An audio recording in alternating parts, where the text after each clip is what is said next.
Bismillahirrahmanirrahim. Assalamualaikum warahmatullahi wabarakatuh. Pada kesempatan kali ini, saya akan membahas mengenai tindakan perbaikan dan pencegahan sebagai tindak lanjut hasil audit.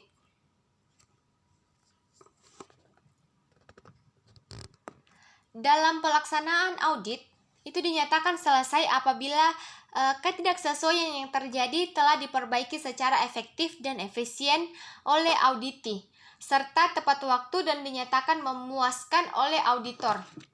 Oleh sebab itu, sesaat sebelum berakhirnya pertemuan penutup antar tim auditor dengan auditi, harus dicapai suatu kesepakatan bahwa auditi akan menerapkan tindakan perbaikan yang memungkinkan dilaksanakan dalam waktu yang ditentukan. Kesepakatan ini biasanya dipatuhi oleh masing-masing pihak, namun dalam pelaksanaannya kadang-kadang itu kurang dihiraukan atau bahkan diabaikan. Nah, untuk mengantisipasi hal ini, seluruh tindakan perbaikan yang telah dilakukan oleh auditi itu harus diverifikasi. Jika tindakan perbaikan yang telah dilakukan oleh auditi dinyatakan tidak memuaskan oleh auditor, auditi harus memperbaikinya hingga dicapai kesepakatan antar auditi dan auditor bahwa tindakan perbaikan tersebut telah memuaskan. Bila auditi membutuhkan perpanjangan waktu tindakan perbaikan, hal itu harus disampaikan secara tertulis kepada auditor. Bila ketidaksesuaian yang terjadi berisiko terhadap bisnis atau berdampak besar terhadap kegiatan operasional laboratorium, auditor akan melakukan audit tindak lanjut untuk memverifikasi dan merekam penerapan serta efektivitas tindakan perbaikan yang telah dilakukan oleh auditi. Audit tindak lanjut disebut juga follow-up audit atau verification audit. Jumlah, sifat, dan besarnya ketidaksesuaian itu menentukan jenis kegiatan verifikasi yang diperlukan. Pada dasarnya, tata laksana audit tindak lanjut sama dengan audit internal atau self-assessment, namun difokuskan pada efektivitas penerapan tindakan perbaikan yang telah disepakati. Semua yang dibutuhkan untuk persiapan dokumen baru atau dokumen yang telah direvisi dalam sistem manajemen mutu maupun bukti penerbitan dokumen baru harus diperiksa. Pada tahap berikutnya, kunjungan tindak lanjut oleh auditor pada bagian yang terjadi ketidaksesuaian itu diperlukan untuk mengamati penerapan tindakan perbaikan. Audit tindak lanjut umumnya dilakukan pada bagian yang terjadi ketidaksesuaian serius saat pelaksanaan internal audit atau self-assessment.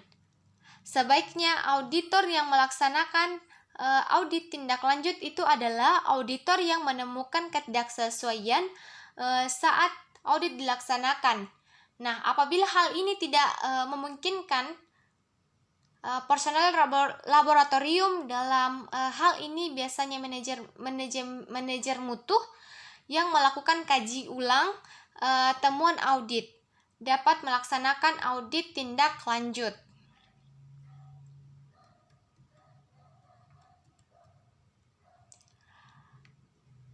Tindakan perbaikan itu merupakan tindakan menghilangkan penyebab ketidaksesuaian yang ditemukan atau situasi yang tidak diketahui. Tindakan perbaikan dilakukan untuk mencegah terulangnya kembali ketidaksesuaian yang serupa. Ketidaksesuaian dapat terjadi di laboratorium karena salah satu atau gabungan dari hal-hal berikut. Yang pertama, ketidakmengertian. Nah, ini merupakan penyebab kegagalan personel dalam menerapkan kebijakan mutu, sasaran mutu, dan prosedur serta instruksi kerja yang telah didokumentasikan oleh laboratorium. Umumnya itu disebabkan oleh ketidakmengertiannya dalam memahami makna yang terkandung dalam dokumen tersebut. Ketidakmengertian tersebut itu disebabkan oleh kurangnya sosialisasi yang dilakukan oleh para manajer atau pimpinan. Masalah pelatihan personel laboratorium yang kurang terencana uraian kerja dan tanggung jawab yang tidak terdokumentasikan, atau wewenang personel laboratorium yang masih tumpang tindih antara satu personel dan personel lainnya. Yang kedua, dokumen mutu. Masalah dokumentasi sistem manajemen mutu itu dapat menyebabkan terjadinya ketidaksesuaian jika yang pertama, edisi resmi yang mutakhir dari dokumen yang sesuai tidak tersedia di semua lokasi tempat dilakukan kegiatan penting untuk efektivitas fungsi laboratorium. Yang kedua, dokumen yang merupakan bagian dari sistem manajemen tidak dikaji ulang secara berkala. Yang ketiga, dokumen yang tidak sah atau kadaluarsa tidak ditarik untuk dimusnahkan dari semua lokasi penting di mana kegiatan laboratorium dilaksanakan. Nah, poin yang ketiga, sumber daya laboratorium. Nah, ketika sumber daya laboratorium yang tidak sesuai dengan persyaratan yang ditetapkan, itu dapat menyebabkan terjadinya ketidaksesuaian. Misalnya, antara lain itu yang pertama, kondisi akomodasi dan lingkungan pengujian dan atau kalibrasi yang kurang sesuai dengan persyaratan metode yang telah ditetapkan. Yang kedua, memilih metode pengujian dan atau kalibrasi belum divalidasi atau diverifikasi, serta tidak tersedianya instruksi kerja terkait. Nah, yang ketiga, tidak terpenuhinya persyaratan PMI dan penjaminan mutu. Yang keempat, perawatan peralatan dan sistem kalibrasi yang tidak memadai. Yang kelima, bahan habis pakai dan bahan kimia termasuk bahan acuan bersertifikat yang tidak memenuhi standar teknis. Yang keenam, sampel yang tidak representatif atau tidak memenuhi persyaratan. Yang ketujuh, verifikasi serta validasi data hasil pengujian dan atau kalibrasi yang tidak memadai. Nah, poin keempat penyebab terjadinya ketidaksesuaian di laboratorium itu adalah sikap dan perilaku personel laboratorium. Misalnya, moralitasnya itu rendah, atau dia mengalami kejenuhan, kesalahan, kelalaian, kurang perhatian, salah penempatan posisi dan lain-lain, itu dapat menjadi sumber penyebab ketidaksesuaian di laboratorium.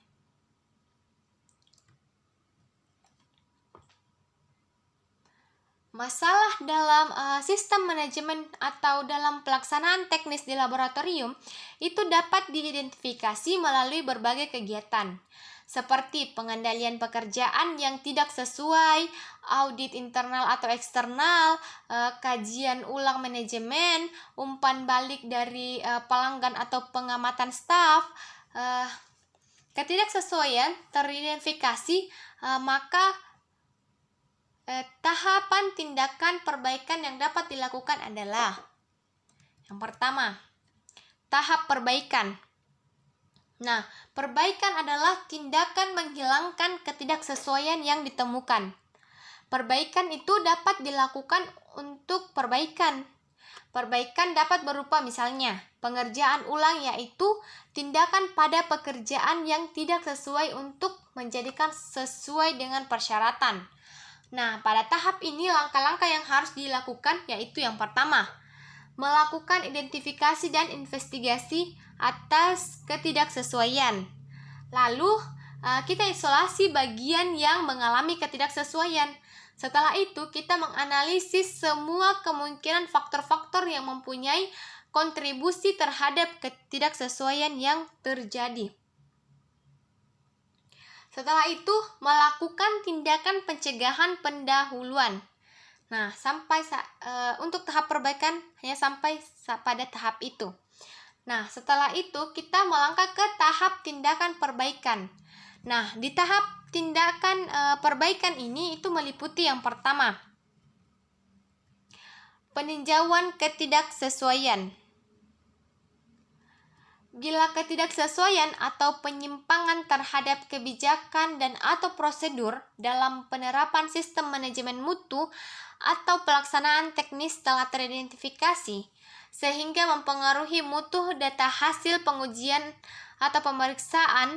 Personel terkait pada bagian yang mengalami ketidaksesuaian itu dibantu oleh atasannya langsung dan atau manajer atau pimpinan yang bersangkutan untuk melakukan peninjauan ketidaksesuaian. Personel tersebut harus melaksanakan tindakan perbaikan yang dimulai dengan suatu investigasi dan identifikasi untuk menentukan akar penyebab masalah. Nah, analisis penyebab adalah kunci dan kadang-kadang merupakan bagian yang paling sulit dalam melakukan tindakan perbaikan. Hal ini disebabkan karena seringkali akar penyebab masalah tidak jelas sehingga diperlukan analisis yang cermat terhadap semua penyebab potensial.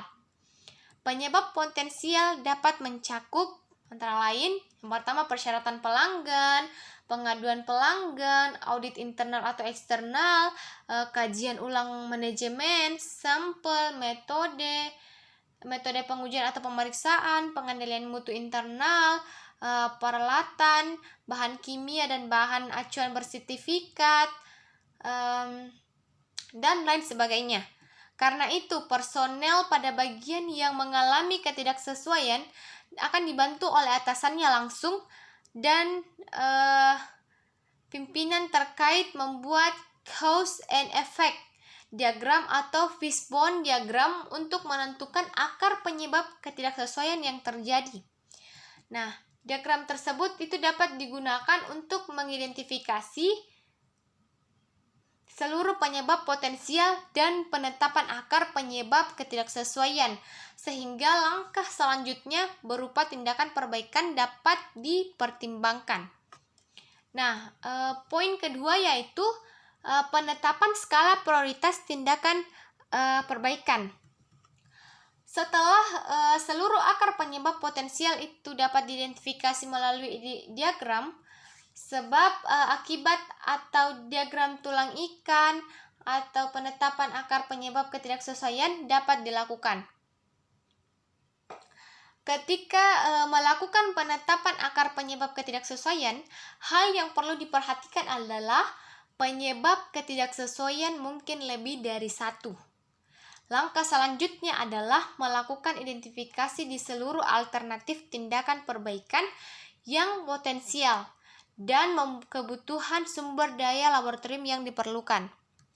Buat skala prioritas untuk langkah-langkah tindakan perbaikan yang akan dilakukan berdasarkan alternatif tindakan perbaikan yang paling memungkinkan.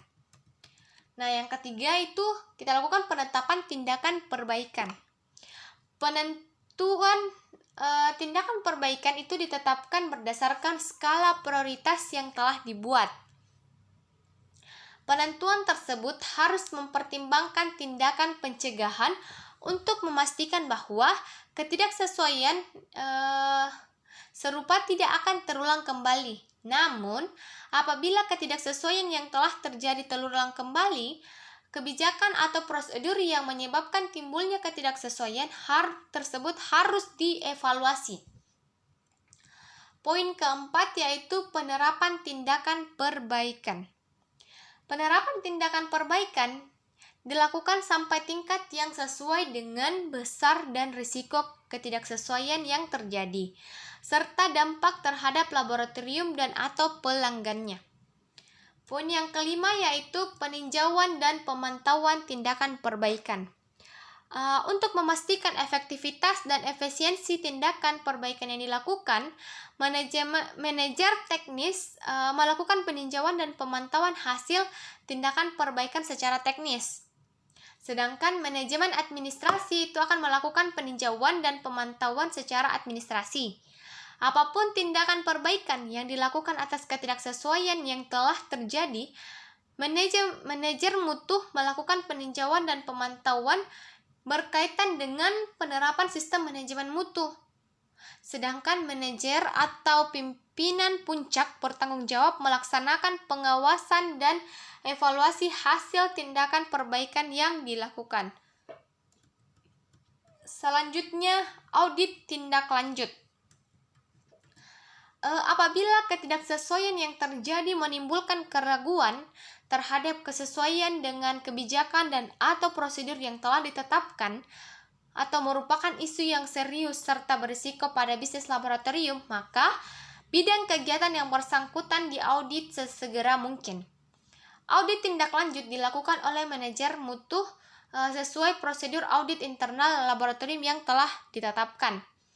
Audit ini dilakukan untuk memverifikasi dan merekam penerapan efektivitas dan efisiensi tindakan perbaikan yang telah dilakukan. Nah, selanjutnya yang terakhir itu rekaman tindakan perbaikan. Setiap perubahan yang diperlukan sebagai hasil penyelidikan tindakan perbaikan itu harus didokumentasikan. Oleh sebab itu, rekaman sebuah kegiatan tindakan perbaikan yang dilakukan terhadap ketidaksesuaian yang terjadi harus dipelihara sebagai bahan acuan di masa yang akan datang jika diperlukan. Nah, untuk yang lebih singkat atau untuk lebih jelasnya, ini merupakan diagram tahapan dari tindakan perbaikan.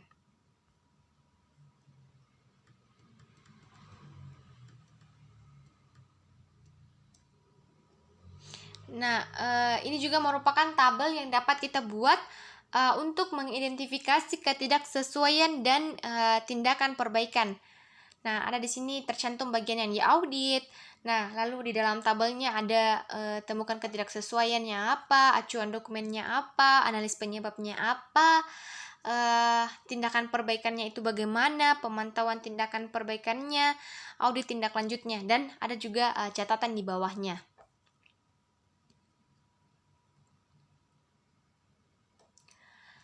Tindakan pencegahan itu adalah tindakan menghilangkan penyebab ketidaksesuaian yang potensial atau keadaan yang tidak diinginkan.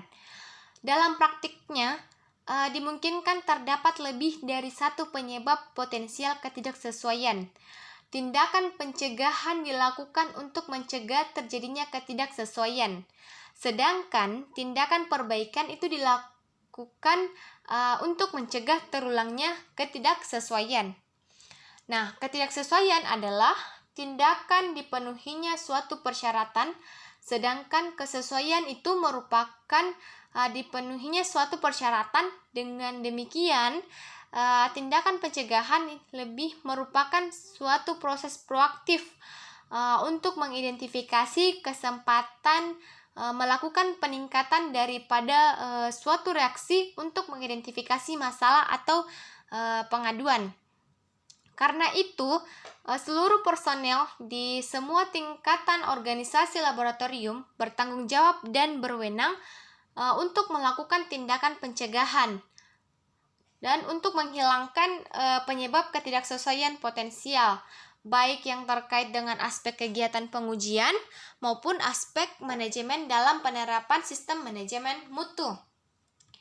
Apabila tindakan pencegahan diperlukan, maka rencana tindakan dibuat, diterapkan, dan dipantau untuk mengurangi kemungkinan terjadinya ketidaksesuaian yang serupa, serta mengambil manfaat untuk melakukan peningkatan.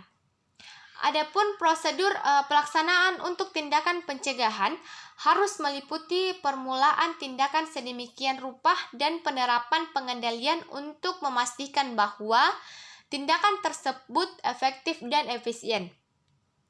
Efektivitas berarti sampai sejauh mana kegiatan yang direncanakan itu terrealisasi dan hasil yang direncanakan itu tercapai.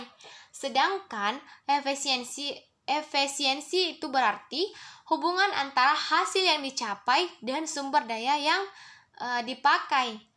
Nah, prosedur pelaksanaan tersebut itu diterapkan oleh seluruh personel di semua tingkatan organisasi, sehingga mampu melakukan identifikasi tindakan pencegahan baik yang terkait dengan aspek teknis maupun penerapan sistem manajemen mutu.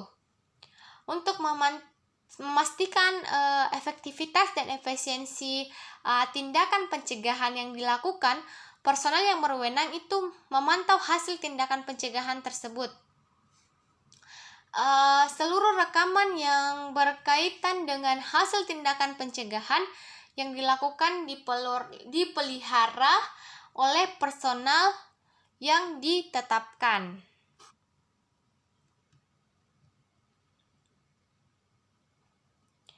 Tindakan pencegahan meliputi antara lain.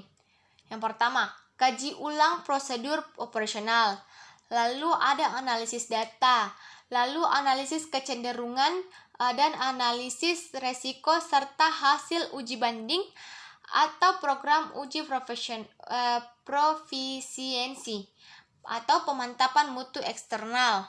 Nah, apabila hasil-hasil tersebut menunjukkan akan terjadi ketidaksesuaian atau penyimpangan terhadap kebijakan atau implementasi dalam sistem manajemen mutu sehingga mempengaruhi mutu hasil pengujian pemeriksaan, maka personel terkait pada bagian yang mengalami kecenderungan akan terjadi ketidaksesuaian melakukan rencana tindakan pencegahan.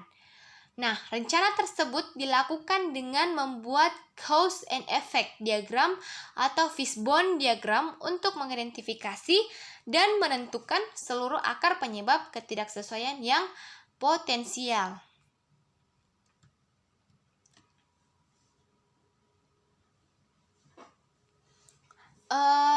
Kan pada dasarnya tindakan pencegahan itu merupakan kesempatan peningkatan yang berkesinambungan dalam hal penerapan standar sistem manajemen mutu maupun kegiatan operasional teknis laboratorium serta antisipasi permasalahan yang mungkin timbul. Tindakan pencegahan dapat dilakukan berdasarkan informasi dari yang pertama audit internal atau self-assessment, yang kedua ada sasaran dari personal laboratorium, lalu yang ketiga ada pemantapan kecenderungan dari data yang ada, misalnya kalibrasi peralatan, pengendalian mutu atau quality control. Limbah laboratorium. Yang kelima, ada analisis resiko seperti permasalahan keselamatan, mutu, pembelian, dan dampak lingkungan. Selanjutnya ada survei pelanggan, lalu ada laboratorium atau pihak lain, dan yang terakhir ada informasi terbaru baik dari buku, jurnal, pelatihan, dan lain-lain.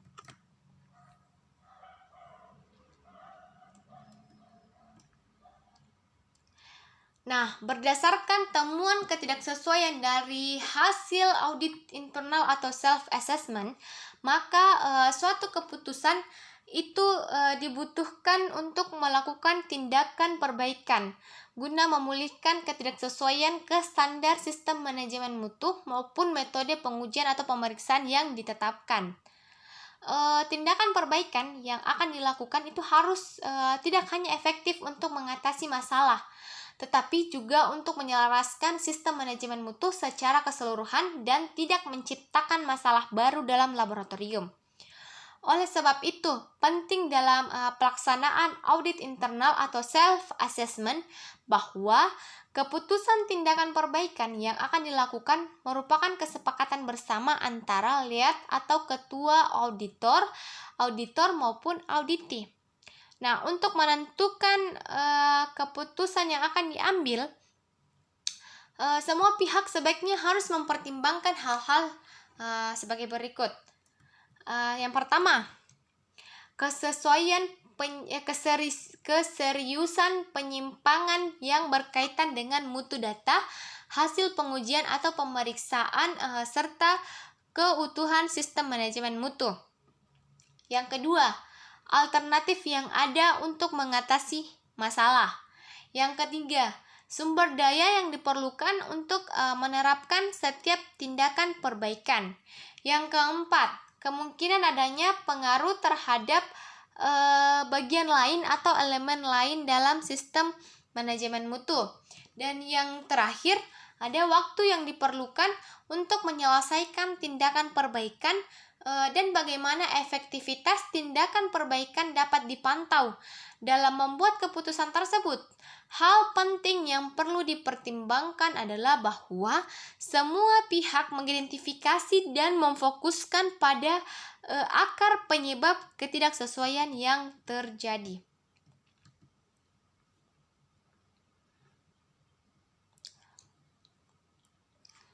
Mungkin hanya itu saja pemaparan saya mengenai materi hari ini. Kurang lebihnya mohon dimaafkan. Wabillahi taufiq wal hidayah. Wassalamualaikum warahmatullahi wabarakatuh.